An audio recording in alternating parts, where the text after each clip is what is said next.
What's up, everyone? It is Kevin. I just want to talk about budtenders real quick. There's a lot of budtenders, that we meet, and I hear a lot of people saying, I want to be a budtender. I know how to sell weed, or I've been smoking my entire life, like I think I could be a good budtender. And I feel like budtending's not as easy as what people realize. I mean, to be a good budtender is not as easy as what people realize. There's a lot of tasks to it. It depends on where you're working at, but you've got a lot of places you've got to worry about, not just weighing everything up, the little small auxiliary things like that are the minute things. What's really important when being a budtender is knowing how to read a customer, knowing how to read a patient. When a patient comes in, you need to know whether they need lead or if they just want to do all the leading and be telling you what to do. You know what I mean? Some people don't want you to give them the whole breakdown and try to explain everything to them. They just want to come in and look around on their own, and that's just fine. You just step back and let them look around on their own. Some people need to be led and explain the differences and the different choices and things. Some people want to be told just what to do, right? You've got to know the difference between those people. You've got to be able to read these people and tell which one, because you don't want to be that pushy budtender that they feel like they're being pushed upon, but you also don't want to be that budtender that doesn't do anything if they need information, right? You've got to be able to figure out how to read those people. You've also got to be able to manage all the different tasks, right? Because there is a lot of different things to do. There's a lot of things to know. It's more than just flower, indica sativa hybrid. You've got to know the difference in the concentrates, the edibles, the tinctures, what's good for pain, what's good for sleep, what the different type of concentrates are, how the different brands are, what, the difference in the edibles are, the difference in the brands. People are going to ask your opinion on all these things, and if you don't try them, which is great, you need to pay attention to the other customers and at least form a halfway opinion on these, right?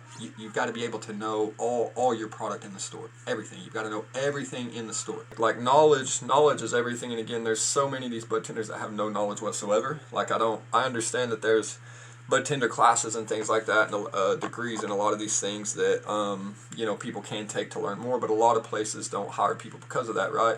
As a dispensary owner, you should have a small little handbook or I'm going to call it a test, because I feel like every dispensary needs to have a test for their budtenders to be able to pass the basics of different terpenes. What is a terpene? What are the different terpenes? What's a flavonoid? What's a cannabinoid? What are the different cannabinoids? What are the effects? What do they do? The edibles, the different bioavailability of edibles, tinctures, those things, topicals, how do they work? What's the difference in everything?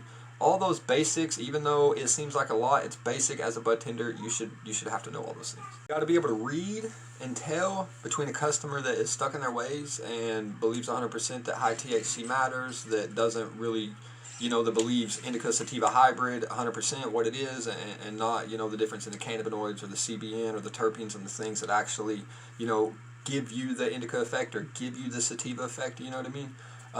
Some people are really willing to learn and want to learn, don't know, but are genuinely willing to learn and want to know more about it. A lot of people just don't, and they believe what they believe, and they've made their opinion based off their own thing, and that's fine. There's nothing wrong with that. You've just got to be able to read the difference between those customers and not push information on them that they don't want to, that you're just wasting your time and their time, because they know what they know, they believe what they believe, and that's it. So you just let them believe what they believe. You don't argue with them, you go on about it, right?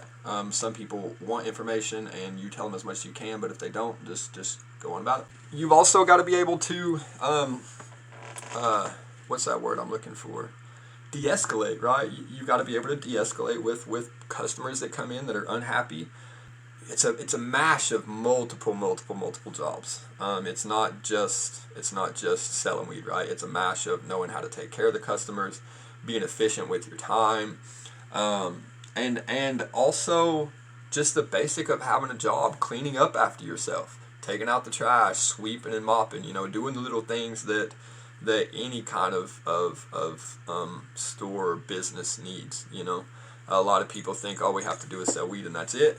Because they're so small, the crew's so small, there's not that many people. Guys, it's kind of like a family, and you all have chores. You all have your job to do, right? And if someone doesn't do their job, then someone else has to pick up the slack, and it causes strife. It causes problems within the family. No one likes doing another person's chores. No one likes doing another person's job. When there's only 10 or 15 of y'all in a shop, and half of y'all don't do your job, the other half have to do it, and that's not fair. It's not that hard. They're so small, the tasks aren't that hard. Everyone should be able to pull their weight all the way through, and when you don't, it just makes it harder on everyone else. So, I don't know, that may have been a little bit of a rambling, but yeah. That's my opinion on budtending.